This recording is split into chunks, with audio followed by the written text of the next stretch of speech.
So, welcome to episode 17 of the No Shame show here on the No Shame couch in the Limor Powered Studio at SBG, Dublin 24. Hard to believe, 17 weeks. We are absolutely flying through episodes. It's crazy to believe that 17 weeks ago we started, wasn't it? Yeah. Studio didn't look like this either. It's probably actually 18. 18 weeks? Well, it would Christmas, be, yeah. Remember? Christmas week as well. Yeah. 18 weeks before it. It's actually flying through. Yeah. Do you know that? I listened to one or two of the episodes back and I've had a little few giggles. It's hard not to rub your own jokes. Yeah. So on a rainy day here in Dublin, it's absolutely teeming down. Paddy's Day is ahead of us.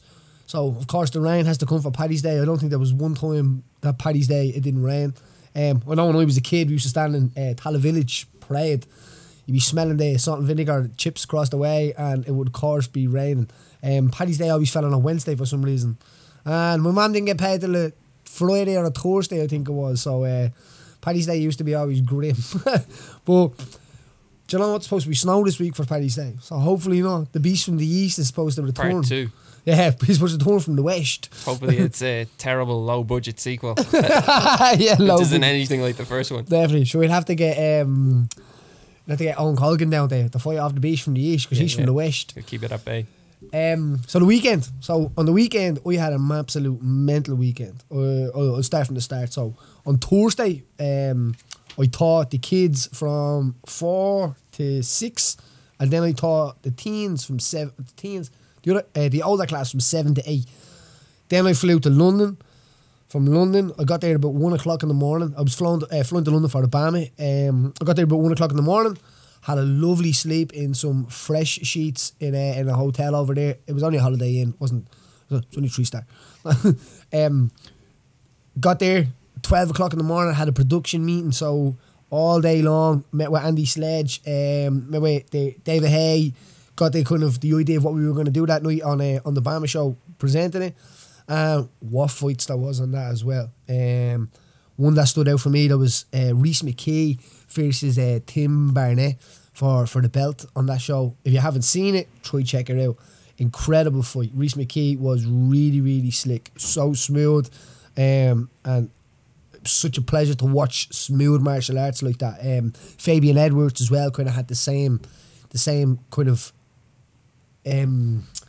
style fight where he was hanging off his opponent. He was able to pick him off. He was able to land really crisp shots, keep the distance and stop his opponent from closing in. But definitely a standout fight. Terry Brazier versus Alex Lahore. Alex Lahore was coming in with 10 fights, unbeaten, had demolished anybody that been stood in his way. But there was something about Terry Brazier when I seen him that night. You could just see it in him. He had that I'm going nowhere twinkle in his eye. The fight started fast as well. Alex Lahore actually ended up binging Terry Brazier right on the chin. Terry Brazier goes backwards, you can see him, but his experience kicked in because some guys panic in that situation. And he took that shot better than any man I've ever seen. Right on the chin, kind of backed up a little bit, got his bearings, and then he kind of set into the pace of his fight. Took Alex Lahore down after some wild exchanges in the fourth round. And he managed to get the win. One thing I noticed about the fight when I went in to interview him was the man had a hole in his head. His eyebrow was probably open about this on the inside, Robin. I'm not messing. I could see into his head. And he didn't care. I only found out before that he was an ex-Marine and stuff like that. So I kind of was like, right, that's probably what that twinkle is there. He did not give a flying fluff what was going down, and he left as a world champion. It was great to see him embrace his family and dethrone a guy that had just done an unbeaten streak of 10 fights. You know what I mean? It was no joke. But back on a plane, so that finishes about 11 o'clock. So BAM is a long day. So when you see the guys in there in their suits and stuff like that, we're suffering now. We're doing this suffering, you know. But there's a canteen at 4 o'clock. That's my favourite part. It's like being in school again. You know what I mean? Police the place. Yeah, get in, eat one of everything. Do you like wearing suits? I'm alright, but sometimes, you know what I mean? I like a tracksuit. Yeah. You know what I mean? Like a in suit, that environment. tracksuit. I'd love to be able to do it in a tracksuit. Yeah. That would be so much better. I actually got some cracking tracksuits this week off a company called Fit One. One fit. Sorry, One Fit. My dyslexic kicking in. One Fit, yeah. It sent me a letter of like the message of what One Fit, the power of one. Really cool. Fair play to you guys. Appreciate it. I will be wearing them. I'll have it next week on the No Shame couch. It was in the wash today. They look sharp. They look sharp. Yeah. Good tracksuit as well though. Yeah. Not like kind of a cottony tracksuit. Kind of like a wetsuit or something like that. So like kind of stiff, black on the inside, the other colour on the outside. I know Nice. I got a black one and what's that colour called? I was wearing. Charcoal. No, what would it be called? Lavender. Lavender. Kind of dark lavender. Yeah, yeah. Is that what it's called? It's hard to tell in the picture. Suits me that colour. That's my colour, Rob. Is it? That is my colour. Yeah. You get me a discount, will you? Well, we'll get you a discount off them. We'll get some sort of code hooked up. And anyway, Yeah. I haven't even really talked to the guys yet about, but we'll hook some code up and we'll sort something out. But cheers again, guys. Yeah. So I'm a tracksuit man rather than a suit man, Robin. So when I got back to the thing, I had my own grappling match this weekend, which was absolutely an amazing thing to be involved with. It had a charity super fight. So we flew back to Dublin. So when I left the Wembley Arena that night after doing the Bama, I literally went back to bed, had 4 hours sleep, and I had to catch a flight at 6 o'clock in the morning. So, but it was great. I was kind of buzzing because it was kind of nervy, anxious, kind of, whoa, yeah, it was great. So flew back to Dublin, got 7 solid hours sleep in bed. I'm a sleeping man. I don't know. It was actually National Nap Day yesterday. Did you see that? Yeah. Yeah, it was National Nap Day. I'm like, you don't need to make a day for me, love. I'm all right. Yeah. You know what I mean? Look, sometimes I get a day off and I'd plan a 7-hour nap. I'd say from 12 I'm going to sleep till 7 o'clock at night and then I'm going to sit in front of the fire for a few hours. You like Living a a sleep? dream, Paddy. Do you like a sleep? I love a sleep. I love a nap. I dream. Like when I dream, it's like a film, Robert. It's like Netflix in my head. Do you know what I mean? I've probably said this already, but I was saying to you that night I think I probably said it on another episode. Yeah. Saying so you got to look after the horses and the men. I was saying that again, man. Really? Something going on there. There's a message going on there. I'm like, red rum. You know, with a message. Yeah. I'm saying, look after the horses and the old men. Some There's crazy. something in that. What's up there? Yeah. Isn't it? Like a hooligan murder mystery TV series in there somewhere. 70 years people are going to have on their Instagram captions, look after the horses and the old men. And it's going to have that little underscore. Paddy Holohan said that. Some origin story there. Yeah. Somewhere. And it's going to be some stupid story that I should have been able to see right in front of my face. If anybody knows the meaning of the horses and the old men, be sure to let us know. Maybe we can get that on some merchandise. The horses and the old men. Oh, fucking. Do you know, that's how stuff like that comes about. Like that, be a good name for an ice cream. Be a great name for Horses and the old man. So, and anyway, I had a grappling match this week, on Cage Legacy. So, Cage Legacy, and it was in Drogheda as well. Yeah. Good old Drogheda. Yeah, the boys are from Drogheda, you know. The place was buzzing. Oh, it was Hopping. absolutely off the hook. It was. My part of it was I did it for an avian pink toy. The guy I grappled, I wanted to grapple. He wanted to grapple me. He's about 20 kilo on me, a little bit heavier. Training a little bit longer than me, but an OG of the game, if you must. Yeah, 100% out respect for him for getting in there and grappling with a young, wiry, fiery Paddy Holohan, you know what I mean? But it went well. I got the win. It was an EBI match, so the way it works out, do you know how that EBI thing works? No. So EBI works where it's like there's no points. It's like a 10-minute match to see who can submit each other within 10 minutes. If you don't, you get 3 1-minute rounds of taking up a position of your choice. So the choice is you take the back or you take the armbar. So you can take the armbar position. And you have to try and finish the person quicker than they can finish you, or you've tried to escape. It's like a penalty shootout for jiu-jitsu, you know what I mean? So I got the win in that time, but the thing I'm trying to elaborate on this is that the kind of experience I got out of being at that again is, holy shit, man, people still bring it out for me. It's unreal. The energy was incredible.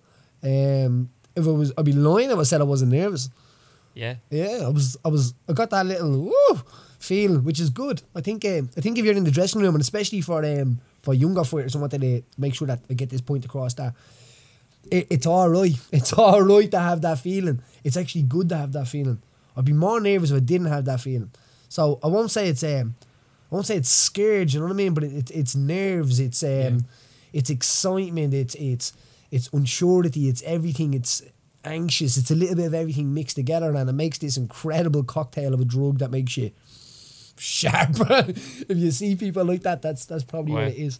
I have to say, I didn't get going to the event. I watched the back. Someone put up the highlights of the match, and when you stepped into the ring and you ran around the cage, that actually goosebumps. Like, it's great. When I approached the steps, I didn't even expect to do that. Like, I came out to that song Salvation, because the amount of people have asked me, what's that song? What's that song? It's from the Cranberries. I came out to it in Boston before as well.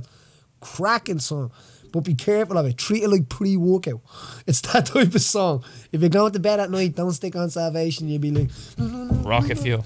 You'll be bopping around. But the idea of... I think, as I said, for Avian's Pink Toy is a charity for kids' cancer. So I think we raised well over £1,000 or something for that as well, which was another good thing to add to it. But... walking out absolutely crazy, Robin, and the notorious fella himself, Conor, turned up as well. So you can't be friends like that. You know what I mean? Lee Hammond was on the card as well, so that'd be another reason for him to be there. Lee Hammond is one of the kids that came up all the way through the program, and is an absolute animal. He dispatched of a very, very dangerous opponent, and he got his place on the Irish squad. So he's representing Ireland now in the World Championships coming up soon. But it was in all, it was people like, did you go mad? Did you go on a party? No.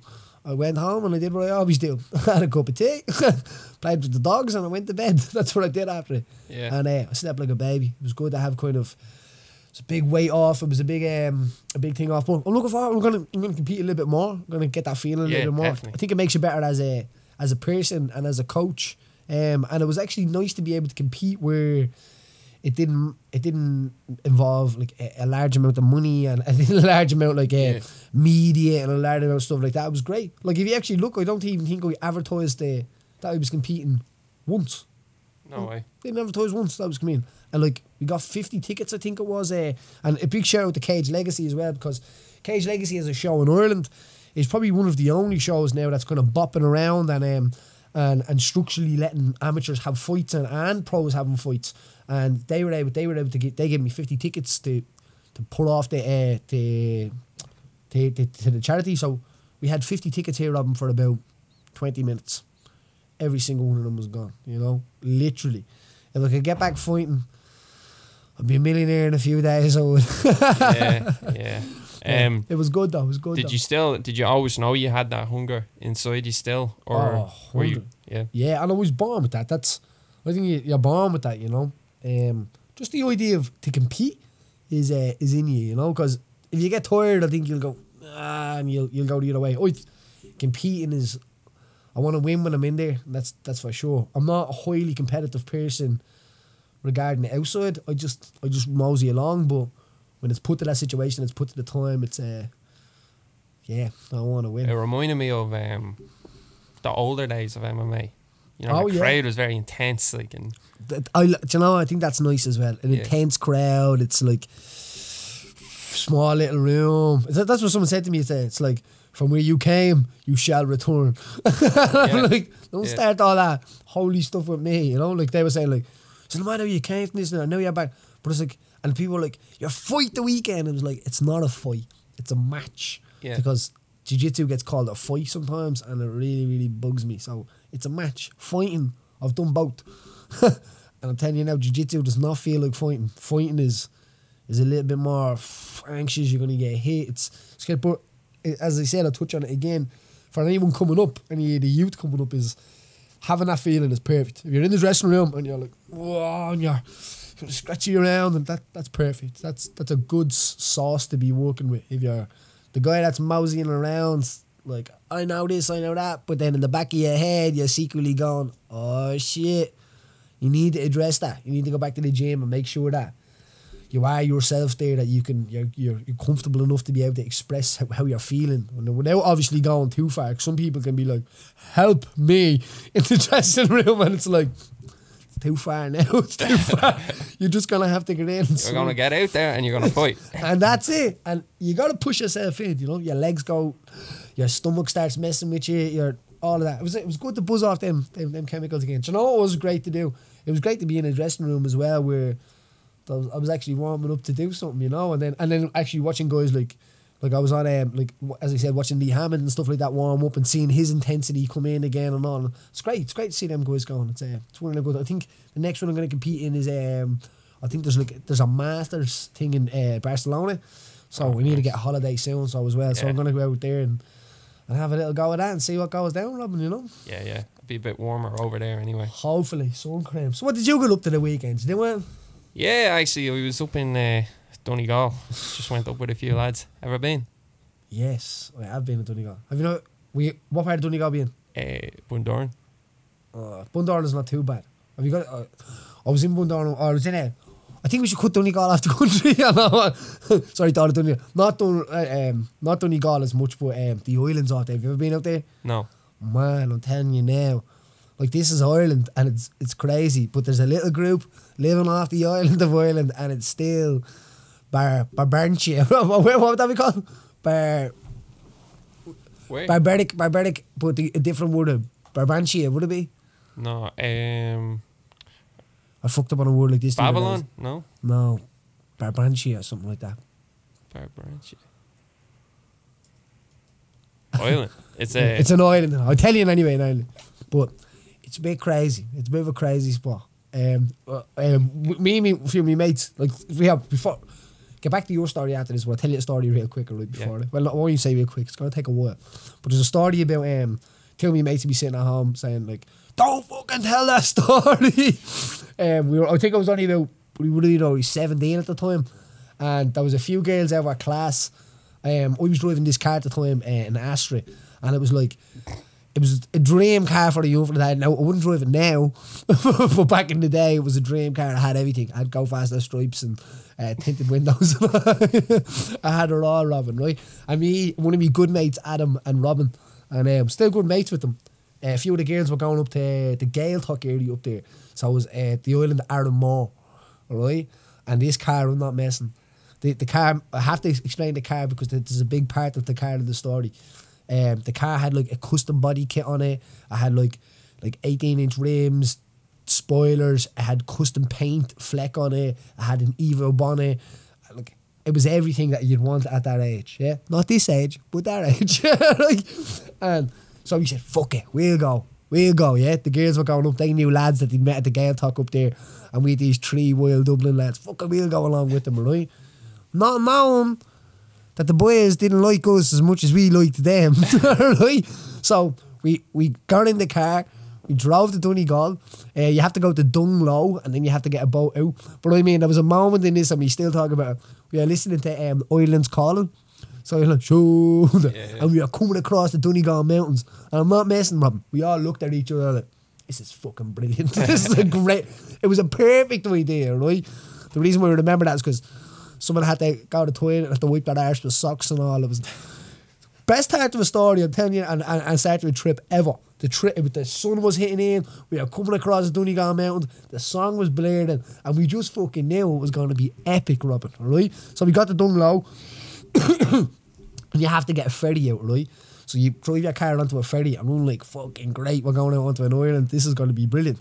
When we got to the island, man, I didn't realise there was a few things off right until the next day. This is how we found out, right? We stayed in this like a B&B, but we had the whole B&B to ourselves. You could use the B&B or a hostel, one or the other. It was set up for kids that go over, and it's like got bunk beds in a room and dorms and stuff like that. And you could get down and use the kitchen and all. So we landed on the island, parked the car up, and jumped into the hostel thing. I was like, this is fucking brilliant. Right? Had the whole gaff to ourselves.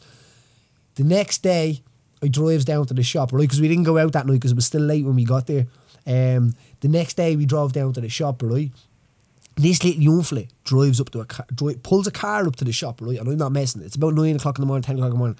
And he steps out of the car, Robin, pissed, right? He was about 11 or 12, or probably 13, pushing it, you know what I mean? Pissed he was, right? Don't know how you could even see out the window. Falls into the shop, buys some sausages, jumps back in his car and blows off. Like, what the fuck? This is a weird one, right?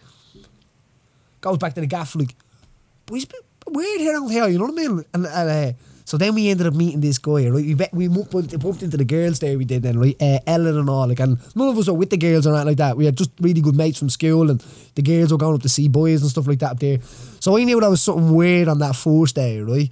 So this is weird. Then we comes out and we met in with the lads that the girls are with, yeah? Now the girls and the lads are with were alright for the start, you know what I mean? But we got this little weird feeling off them that they were kind of maybe a little bit sly. So we ended up meeting in with them, and then they were like, there's no guards on the island or not. There's no guard. Did you know that? No way. There's no guard. No way. On this island of the middle of Donegal, they run shit themselves, right? I'm not messing. Now you had to admire them for it as well. They run shit themselves, Robin, right? There's no tax insurance. There's no car tax. There's nothing. They don't need that. They don't need NCT. They don't need nothing. You know what I mean? When the guard come over, they get like hours notice. And when the ferry's coming over the guard, they hide all the cars and oh no, there's no cars over here. And so they don't have to do insurance and all. We found this weird, right? So then we're driving around and we're sightseeing around the island, and we bumped into this lad, right? Just me and three of the boys called Francis, right? And we ended up meeting this guy now. He's like, oh, how's it going? We asked for directions, jumped into the car, gave us a little lift around. Turned out this fella was sound, right? Wasn't like the rest of them. Francis, his name was. He saved us. He was bang on, right? He was showing us around. Don't mess with the boys around here and all. The boys are weird and they throw you in the sea and all this. And we were like, what? He's sound, but we're keeping him. So we took his number, right? We went to a pub, ended up having a pint with him. Oh, you didn't have a pint because I was driving. We're on the island. Anybody can do whatever they want, but I didn't have a point. I stayed straight. So we're in the pub, right? And Francis gets talking to these lads, and he ends up having an argument with them or something like that. And me and Robin went outside, right?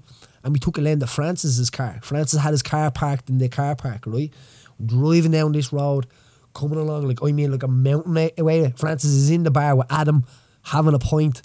Francis didn't give a shit because he's from the island. He can drink and drive all he wants. Coming around the wall, and we kind of, like me and me mate, slid this car, right? And we scraped the side of the car. It wasn't my car, right?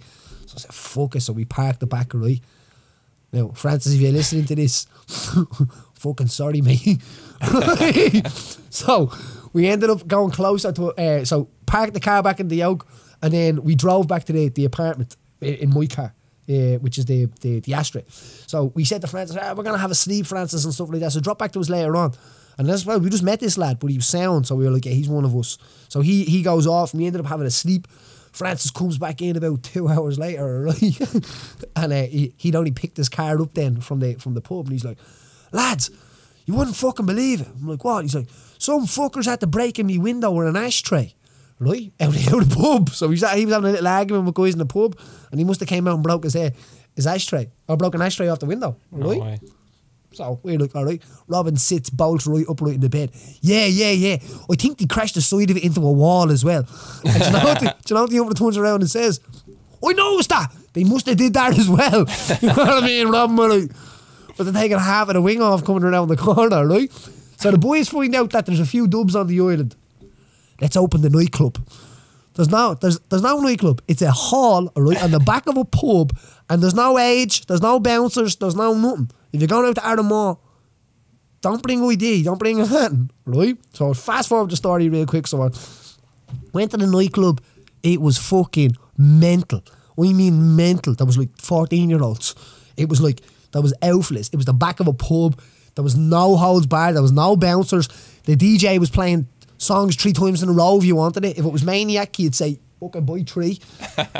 And he played it 3 times in a row, right?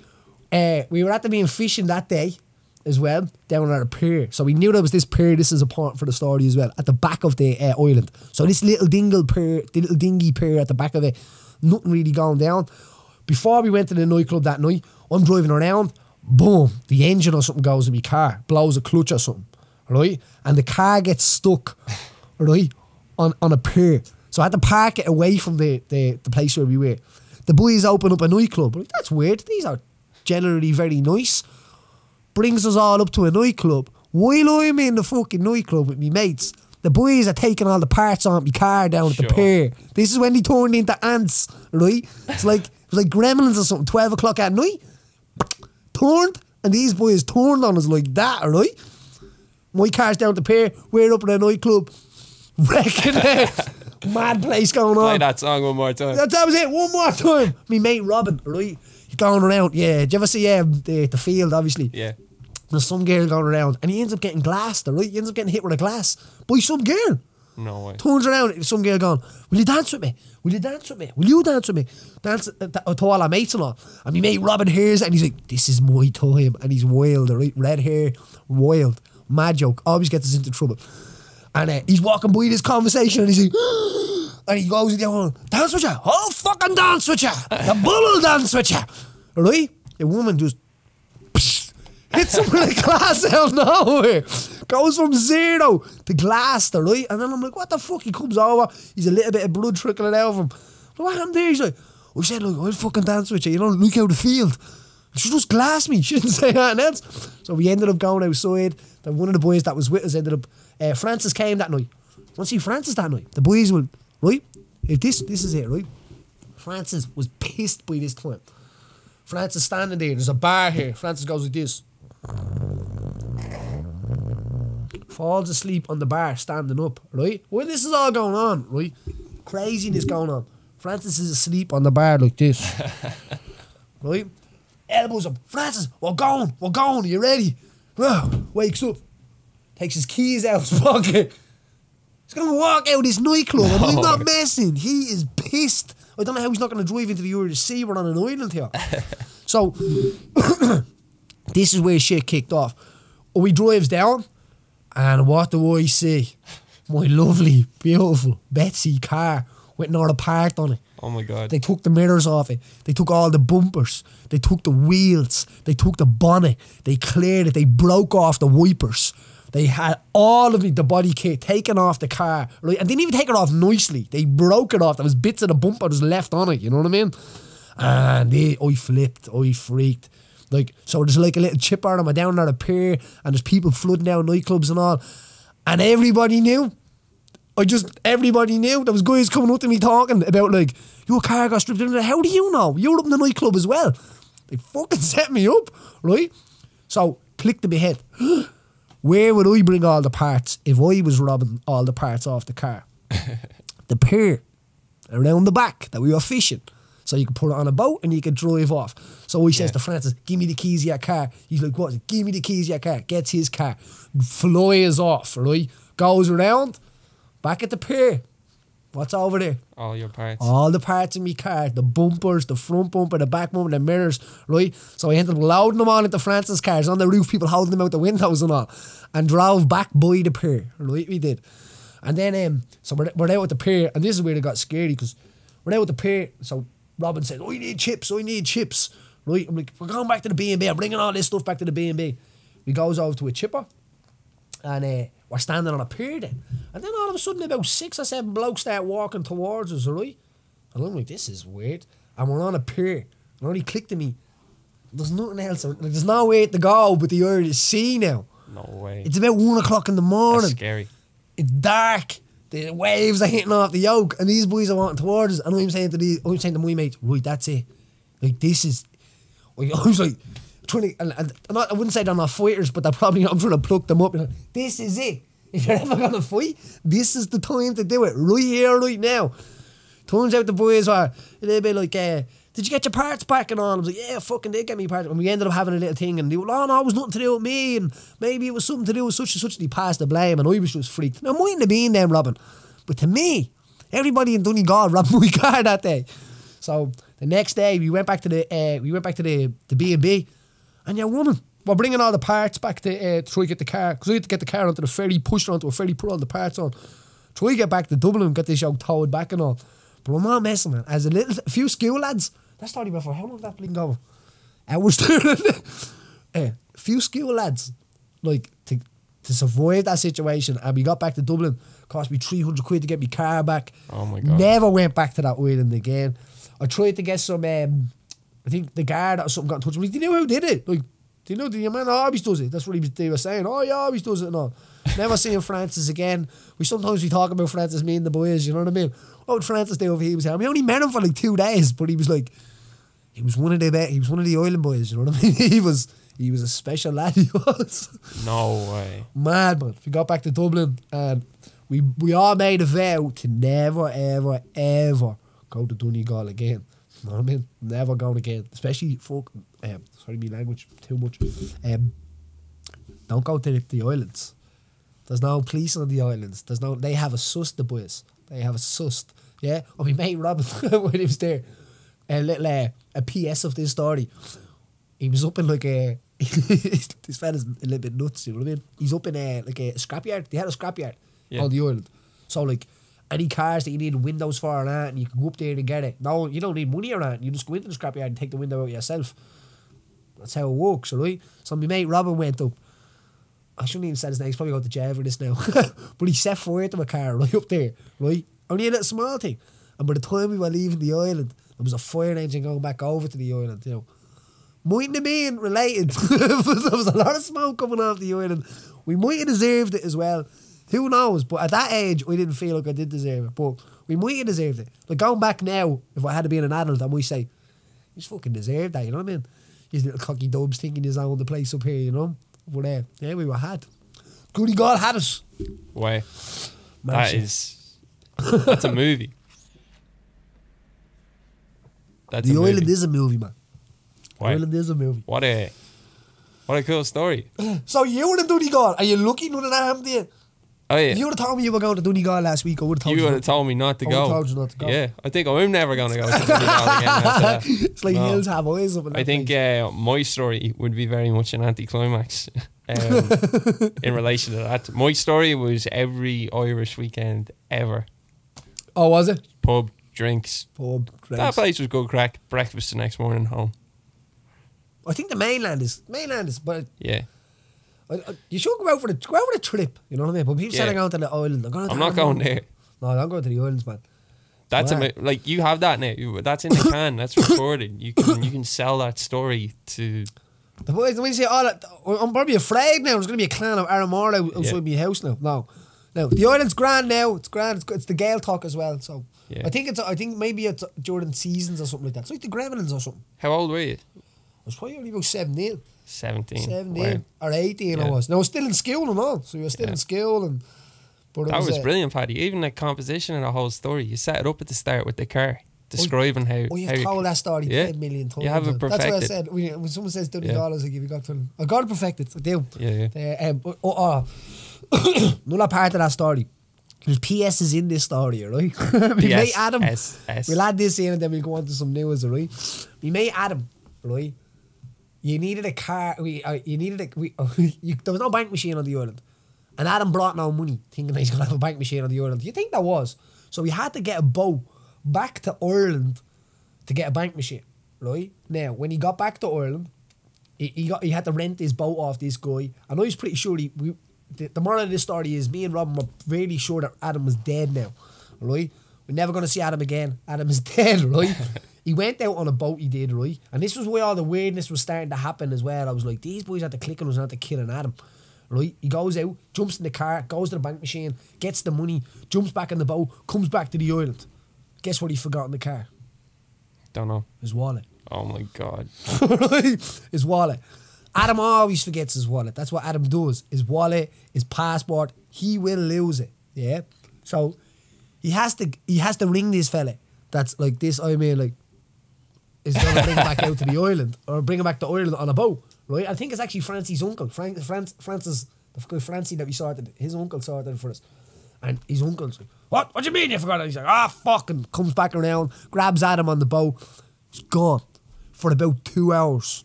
Alright? Me and Adam are like, it didn't take that long the first time. It only took 20 minutes. And I was like, this fella's pissed off. He got back to the island. Adam's wallet's not there. So he threw him in the sea because he couldn't pay him. Because he had to pay him then for bringing the boat back on. And me and Robin sitting on the wall, that's it. Adam's fucking dead. Adam comes back after about 2 hours. Oh, you'll never fear it, boys. He was flying around the back of the island and all. He was doing handbrakers in the boat and all. I had the time of my life. Scumbag Adam. Me and Robin thought you were dead. we were already dividing up your clothes. Yeah, that one's mine. That's that is class. There's loads of break-offs in it, I'm telling you. You know what? Do you know the way Joe Rogan has a guy that takes his best stories and animates them Oh, does he? Yeah. You should check some of them out. It's like basically the best stuff on his podcast. They get this guy to sort of animate it in a cartoon style thing. That would be That's the one. sad. If someone could That's do the that. one. Joey Breslin, actually, that teaches jiu-jitsu here for me. He does animation now. Does he? Something like that, yeah, and like VR and stuff like that, yeah. Wow, yeah. So he's well into it, but he's that would be savage. That would. Uh-oh. Was that the couch squeaking? It must have been the couch. That happened last week as well. Or the duck I hear. Yeah. It's a day for the Ducks, to be fair. It's a day for the Ducks here today. What have you got down on your news? And crazy happening in the world.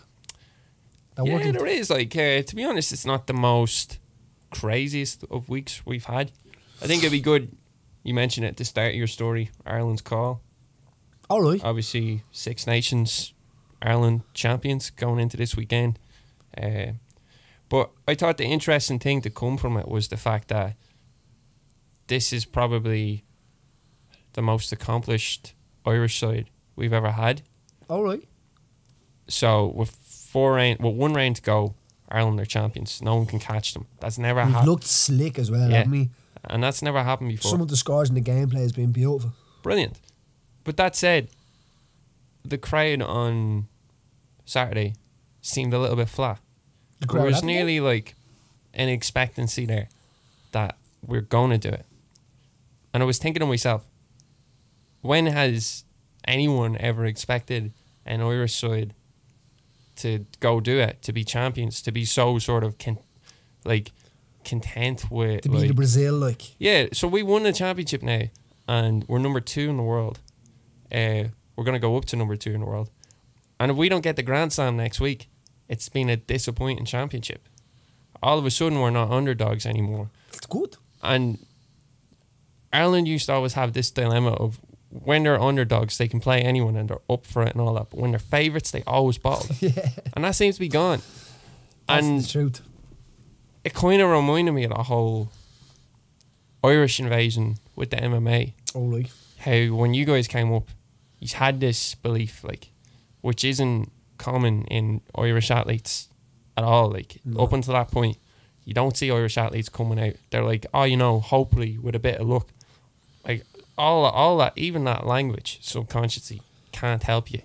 You can tell a lot by it. You can tell a lot by how somebody approaches somebody with their words. You know what I mean? So do you think the Irish sporting mentality has changed? Is it changing?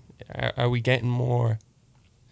are we getting more confident? Are we believing in ourselves? I think as a nation, Irish people should be extremely confident. And anyway, look, if I do any, I think is it this week, Thursday, I do a talk in a school in that cool. And anytime I do a talk in a school, I always try to say to the kids is that you have a free token. You're Irish.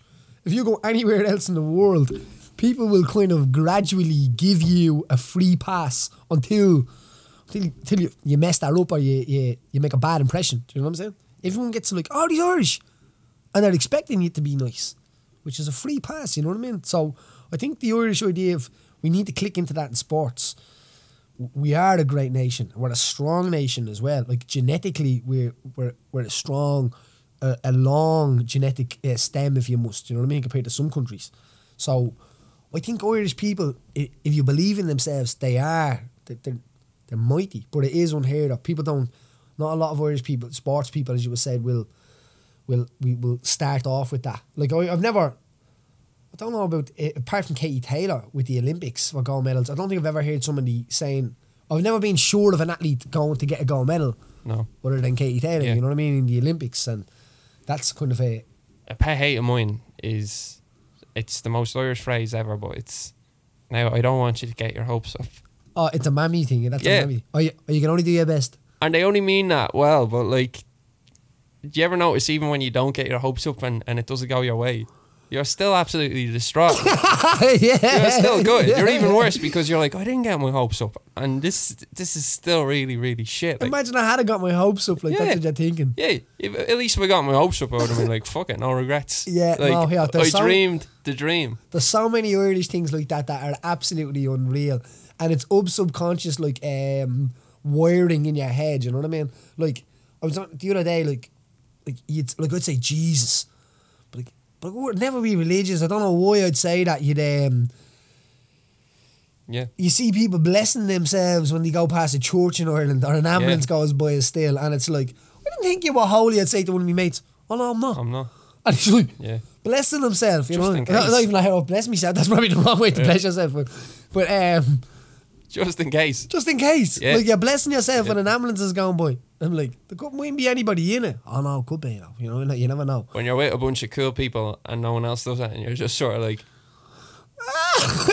really quick. Yeah. Really fast to get out. Yeah. But I think that comes from your mother. It does come, I think so, yeah. A lot of the you can be grand, because a mother never likes to say, especially an Irish mother, never likes to say our sons fail if you must, or even daughters for that. I like that though. I think what it is like, you know, if it was someone you knew in that situation, you'd like to think that you'd be getting all the sort of help and luck you can get, like, and you know, I'd like to think, like, God forbid, if someone I know was going by in an ambulance and everyone on the motorway is blessing themselves, like, I hope that person is going to be safe.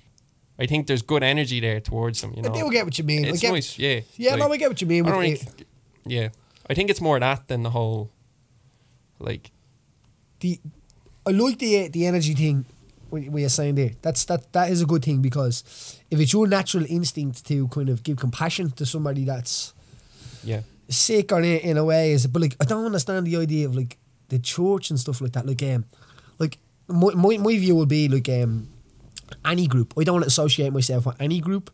That even the group that you're with now, the group that you could be with, they could be sound, but histories. Group have histories and histories and histories, and I don't know how to even say this without offending somebody. You know what I mean? The Catholic Church, to me, I think, like, I was watching a priest in Australia said something about the other day about abuse, saying that it was kind of something to do with like a gift from God or something like that. I can't get involved in all the idea of like being like, to be blessing myself up subconsciously, to me would be involving myself with a group, which would be like the Catholic Church, and that's for any group that would have history. I'm not saying people at that present moment, but would have history. I wouldn't associate myself with. There's a few crazy things going on. I've went down the rabbit hole a few times this week, Robin, but I have to continue on down just to make sure I have a lot more to be facts. But there's one of them I'm looking at, and it's crazy. It's a bit crazy. Going back down the rabbit hole because you forgot your wallet. Do you know what? It was actually the Scientology. You ever heard that? Yeah. Bananas. It's mad. Look, now it was only someone said it to me this week, because I was supposed to be doing some sort of talk, and it turned out it was that Scientologist thing, and I'm like, I just don't want to be associated with anything to do with that. That's just being out straight. Not that they're not nice people. Not that, but some crazy stuff goes on there, man. I was reading and I was like, do you know what's mad about it? It's like we got to see a religion formed in like modern day. But does that not tell us a lot about a lot of the religions going along as well? Because probably, isn't it? Yeah. It's like, oh, you can't just form one of these ideology things and create a big group of people that believe in it and create things that maybe don't really happen. Oh yeah, maybe we should learn something from that one. That's what I was thinking about the rest of them, because as I've said it loads of times before, no matter where we're going, Robin, right? No matter where I came from, no matter where you came from, like my heart, my nervous system, everything is the same as yours as a body. When we die, we're going the same way. There's no way what we do now changes what we do when we go. I think. That's just my personal experience. So no matter what you believe in, no matter where you're from, no matter who you are, you definitely came from the same person. We all came from the same place. And I think when we die, we will always go to the same place. Whether that's somewhere you can think or visually be, or where you're just an energy, or where it's just flatline. Ah, yeah. You'd like to think there's something out there. Who knows? I'll tell you one thing. I'll always salute a magpie though. See, Robin's proper Irish. Oh yeah. Yeah, one for sorrow, two for joy, three for the girl, four for the boy. You know when you see one magpie and you're having a load of bad luck, like this is when I was a kid, like someone was telling me some ghost stories, and the next morning I was walking to school and it's absolutely terrible. Didn't sleep a wink all night, like, and I seen a magpie the next morning and I was like, oh my god, this is it, like. And then the second one landed, I was like, yes! Two for joy. I was like, thank God. Like, there we go again, thank God. You don't even realise you're saying it. Like, I have a little Steven Spielberg, right? That's his name, Steven Spielberg. Yep. That trains me. He's a little kid, right? I've got about we'll 10, 15 minutes there. A little kid that trains with me, right? He's 20 years, and I'm not messing. And he comes up with horror stories, and they're the best. Yeah, look, the minute you see them, you're like, that could be the start of a screenplay. He had one this week, right? And he said to me, he's like, right, what happened was me and my brother created a voodoo doll, right? And the voodoo doll looked like me. And and he's like, and I'm only small, so it was like nearly the same size as well. He said, we were kind of sticking pins in it and all, and it didn't work and stuff like that. But what I did was I left it beside a candle on my dresser, and the thing was the candle wax dripped on it, and that's what you needed to bring it kind of together. He said, so when I was asleep, my mum comes in the next day and goes, were you walking around the landing last night and stuff like that? And he was like, no. And she was like, oh. And he said, and then when I looked over, the voodoo doll had been sitting up. He said, right? He said, and then the next night, the voodoo doll fell off the thing, and all of a sudden I woke up with this pain in me. And I was like, and he comes out with these stories where they're starting off, and it's not your typical kind of like, that could be a horror film. Yeah, it could be. He needs to write it down. I'm going to rob some of his, I tell a story, and all the other kids will love it. Now, I'd love to see what's happening at home. We're not going to bed. You know what I mean? But we'll tell them, do martial arts classes and getting told ghost stories. And they'll be like, oh shit. Martial arts like you've never seen. That's it. Well, how about we just take one more, because you got a class. Just one more. We got 12 new class. Yeah. Jiu-jitsu. Yeah, I think we pretty much covered everything.